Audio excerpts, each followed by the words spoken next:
Hallo und willkommen zu einer weiteren Folge auf dem Kanal von Ramfeld Precision Gun Care. Mein Name ist Andi und heute bei mir im Studio eine P320 MHS M18 OR.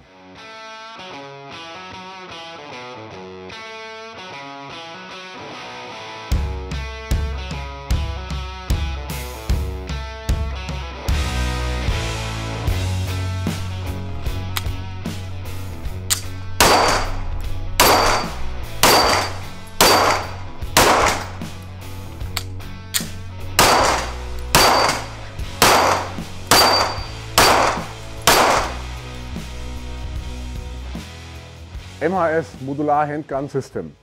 Tatsächlich sehr modulares System, Schlitten, Griffstück, Farben, alles ineinander kombinierbar, unglaublich viele Möglichkeiten. Hier haben wir eine M18, Kaliber 9 mm und diese M18 hat die M9 von Beretta bei den amerikanischen Streitkräften ab. Hierzu gab es einen unglaublich aufwendigen Test. Was er genau beinhaltet, um Gottes Willen, man kann es nachlesen, ich werde es hier nicht aufzählen, nennt sich Lot Acceptance Test, so ein Vergabetest der Behörden mit unglaublich vielen Punkten, und da hat diese P320 M18 sehr, sehr gut abgeschnitten und alle anderen ausgebotet. In dieser Ausschreibung waren noch ein paar andere wirklich prestigeträchtige Marken mit drin, wie Glock mit der 19X, CZ mit der P07, S&W mit der MP M2.0 und ich weiß nicht, wer noch aller hier beteiligt war. Die P320 M18 ist es dann geworden. Hier gibt es auch noch eine andere Variante, das ist die M17. Das ist eine Full-Size und hier haben wir eine Compact. Hier ist einfach der Lauf ein kleines Ticken kürzer. Die M18 hier im Studio ist OR, Optical Ready, wie alle M18. Hier ist ein Romeo verbaut von Sig Sauer und jetzt nehmen wir sie auseinander. Bevor wir die Waffe auseinanderbauen, obligatorisch Safety-Check, Magazin raus, Patronenlager ist leer. Somit können wir die Waffe ganz sicher und entspannt handeln. Und sie ist tatsächlich schön zu zerlegen. Ich habe es natürlich schon gemacht.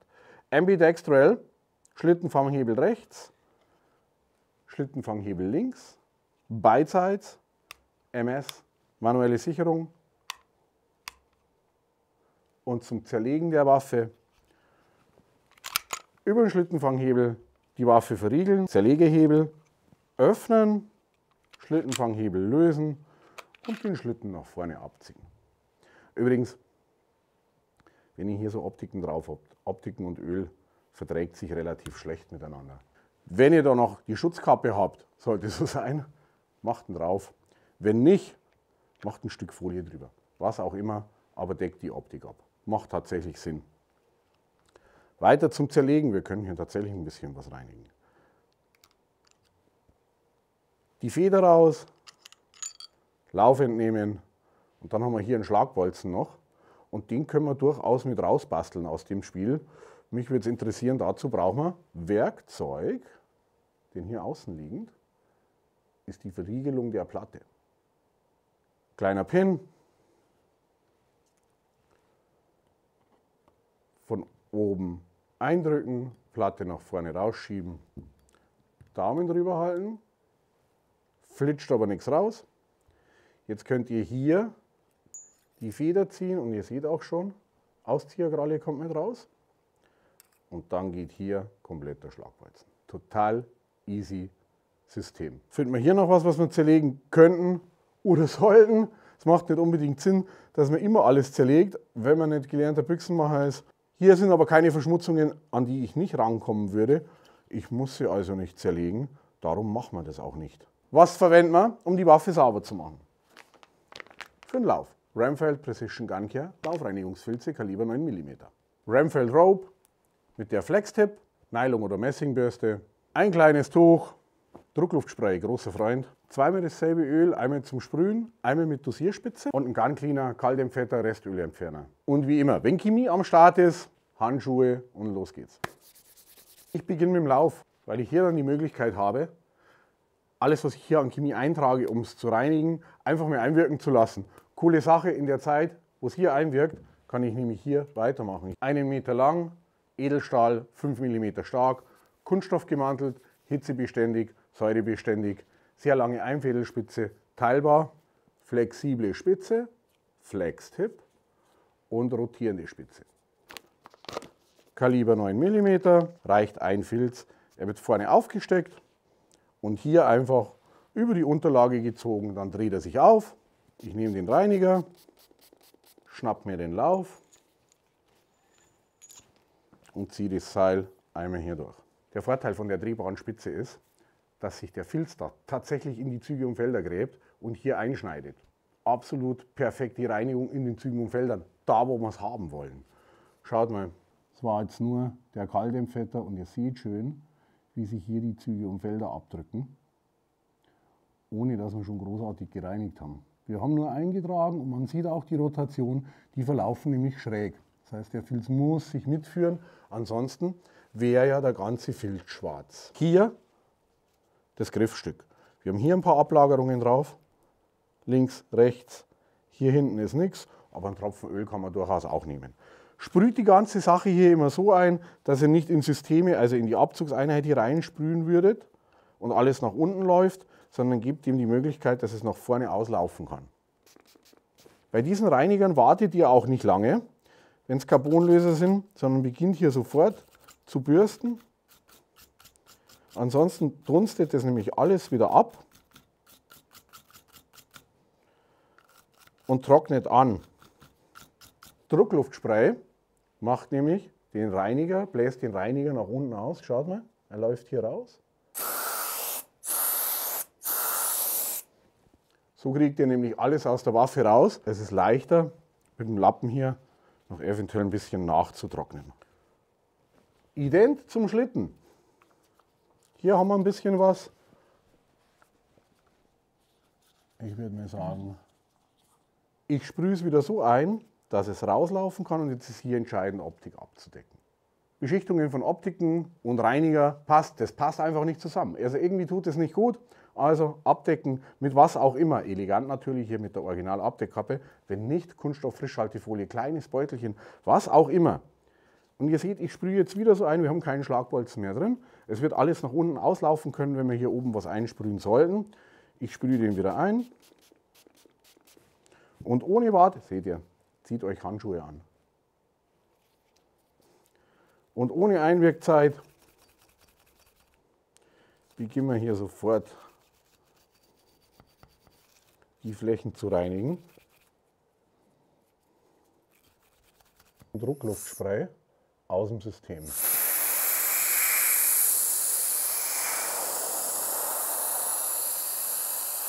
Rest, der noch drauf ist, mit dem Lappen abnehmen. Und dann haben wir schon mal alles an Restölen, was aus der Waffe war, runter. Bedeutet aber auch, wir müssen wieder Öl auftragen. In Wirklichkeit müssen wir ölen, um Korrosionsschutz zu haben und um eine Bewegung sicherzustellen. Öl muss also bei korrosionsanfälligen Teilen überall drauf, mit einem dünnen Film, und bei Gleitteilen nur da, wo ich korrespondierende Flächen habe. Das ist beim Griffstück, wenn wir uns das anschauen, hier, hier, hier, hier und hier. Das heißt, wir haben 4 Flächen, 5 Flächen, die hier mit dem Schlitten tatsächlich Metall auf Metall in Kontakt kommen. Also machen wir auch nur hier Öl drauf. Aus diesem Grund Ölflasche mit Dosierspitze.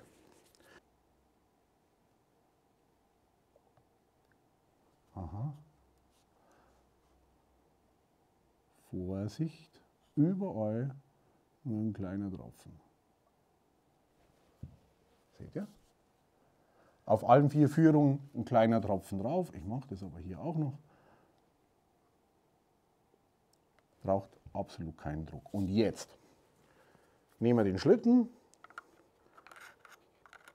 schieben den ohne Lauf, Verschluss und Federung drauf und ziehen den einfach mal hin und her.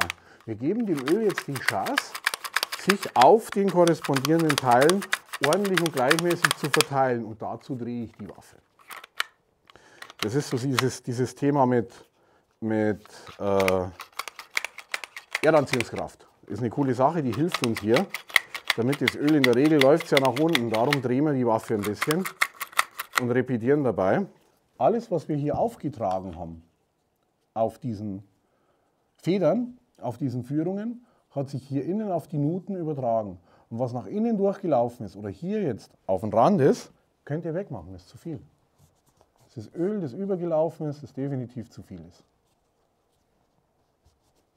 Kleiner Tipp am Rande. Hier hinten die Aufnahme vom Schlagbolzen. Wenn wir meinen, hier reinigen zu müssen, zufälligerweise passen hier genau die 9 mm Filze rein. Ich mache den hier mal ab, mache einen frischen drauf, Reiniger drauf. Seil ist so starr, dass das hier perfekt funktioniert. Aber ich bin mir ziemlich sicher, dass hier hinten nichts bis nicht viel drin ist. Und ein bisschen was finden wir doch.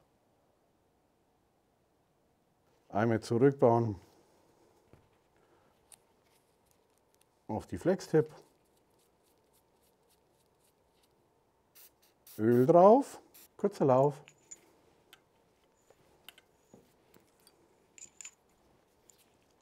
Schneidet nicht in die Hand, durchziehen. Schaut mir hier diese Verfärbung an.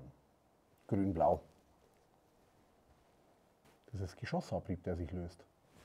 Das funktioniert aber nur, weil wir hier diese drehbare Spitze haben. Und ohne diese Rotationsmöglichkeit würde der Filz den Zügen und Feldern nicht folgen. Folgt er den Zügen und Feldern nicht, wird er sich auch nicht einschneiden können. Wenn er sich nicht einschneidet, bleiben die Ablagerungen da drin. Das heißt, mit einem Pistolenputzstock, der nicht drehbar gelagert ist, gibt es ja auch. Dreht sich der Filz nicht, wenn er sich nicht dreht, wird er in die Züge und Felder nicht eingreifen. Heißt, es kommt irgendwann ein weißer Filz oder ein relativ weißer Filz raus, aber ich habe noch Schmutz in den Zügen und Feldern. Und entscheidend sind die ja. Entscheidend sind die Züge und Felder. Die Züge und Felder schaffen die Rotation stabilisiert das Geschoss. Stabiles Geschoss gibt eine präzise Treffpunktlage. Coole Sache eigentlich. Flex-Tipp. Wenn wirklich üble Verschmutzungen sein sollten, macht ihr euch 2 Filze drauf. Wir geben ihm wieder Öl, nehmen den Lauf und übers Patronenlager in Schussrichtung schieben wir den Filz hier durch. Und der ist so starr, dass es tatsächlich als Putzstock fungiert.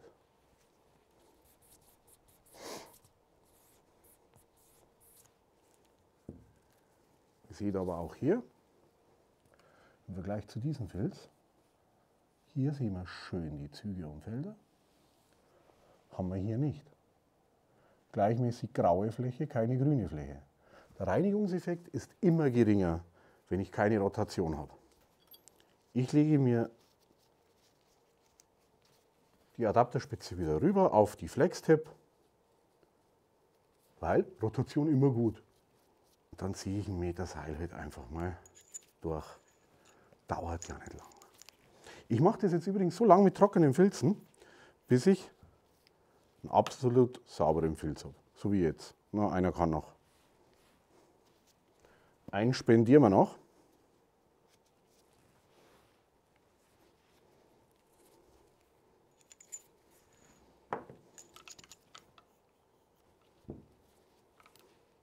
Schau mal. Reiniger-Eintrag, Öleintrag, Rotation, Rotation.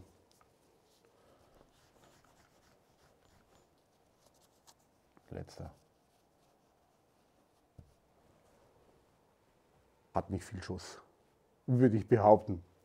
Zumindest jetzt in dem Stadium nicht, aber sie ist auf alle Fälle wieder sauber. Okay. Wir bauen die Waffe wieder zusammen. So wie sie auseinandergebaut wurde, geht sie auch wieder zusammen. Als erstes die Auszieherkralle in die Aussparung. Hier gibt es nur eine Möglichkeit. Man kann die nicht falsch einsetzen. Dann wird spannend. Die Feder, die die Auszieherkralle hält, hat hier eine Aussparung, eine Nut. Und diese Nut muss zwingend hier eingreifen. Also nach außen. Man sieht hier so eine Lücke. Wenn man die Feder von hinten ins System schiebt, sieht man auch, wie die hier über die Auszieherkralle greift. Der Schlagbolzen von hinten eingeführt werden. Wir brauchen unser Tool, um den Pin zu drücken und die Verriegelungsplatte. Platte hier auflegen und einfädeln. Den Pin ganz nach unten ins System drücken und verriegeln. Klack. Jetzt der Lauf ins System. Die Feder, da gibt es auch noch eine Besonderheit. Das ist der vordere Teil. der hier einfasst. Hier ist der Teil, der mit dem Lauf korrespondiert. Diese Platte ist nicht rund. Beim Einbau müsst ihr echt darauf achten, dass die hoch steht. Ist die quer, kriegt ihr das System nicht geschlossen, Schlitten nicht aufgeschoben. Nach oben, die beiden Punkte stehen aufeinander, kurz zusammendrücken, nach unten schieben. Zerlegehebel ist in offener Position. Über die 4 Schienen einfädeln, Schlittenfanghebel verriegeln, schließen, fertig. Reinigung am Stand. Es geht immer schneller, wenn die Waffe warm ist und direkt nach dem Schuss, nach der Schussabgabe gereinigt wird. Seil auspacken und ich fahre hier so los, dass ich bereits einen Filz drauf habe. Wenn 2, dann sichern. Dann lege ich mir das Seil zu Hause zusammen. Achtung. Messing sieht oben über dem Finger. Eine Wicklung an den Fingerspitzen vorbei, zweite Wicklung an den Knöcheln vorbei. Das Ganze soll einigermaßen gleich sein. Und jetzt mit dem Unterteil, mit der Spitze von unten nach oben. 1, 2, 3, 4, 5. Und so ist es super zusammengelegt. Öl drauf. Die lange Spitze hier dient dazu, um durch Mündungsbremsen zu gehen. Das macht sie auch, macht sie hervorragend, aber ist halt alles hier ein bisschen eng. Damit es einfacher geht, könnt ihr die Spitze vorne abnehmen und es ist weniger als die Hälfte. Übers Patronenlager in Schussrichtung einführen und dann durch den Lauf ziehen. Und das mache ich 1 bis 2 Mal und dann habe ich bereits einen perfekten Korrosionsschutz. Und eigentlich kann die Waffe so in den Schrank. Wenn die 10, 20, 30 Schuss hat, reicht, wenn ein Korrosionsschutz drauf ist. Viel reinigen werdet ihr da nicht. Schaut mal, es ist interessant. Wenn Öle weiter arbeiten, lösen sich wieder Sachen an. Und wir sehen hier das Leistungsspektrum dieser rotierenden Spitze. Seht ihr das? Es gräbt sich in die Züge und Felder. 100% Funktion eines Putzstockes, der sehr, sehr gut gelagert ist und das bei geschlossener Waffe. Klasse. Liebe Zuschauer, das war's mit dieser Folge und der P320 M18 MHS Multiple Handgun System hier OR Optical Ready, wie bei allen M18. Über 420.000 Mal verkauft, einer der härtesten Tests überhaupt. Das Ding ist gut, sie ist solide verarbeitet, gefällt mir. Das Einzige, was ich gerne noch hätte, aber es ist ein Luxusproblem, wäre hier austauschbare Griffschalen. Aber wahrscheinlich gibt es, weiß der Teufel was, wie viele Hersteller, die dazu Griffstücke anbieten. Ich weiß es nicht, aber ich mache mich schlau. Wenn es euch gefallen hat, liken, teilen, Abo nicht vergessen. Bis zum nächsten Mal. Euer Andi von Remfeld Precision. Danke.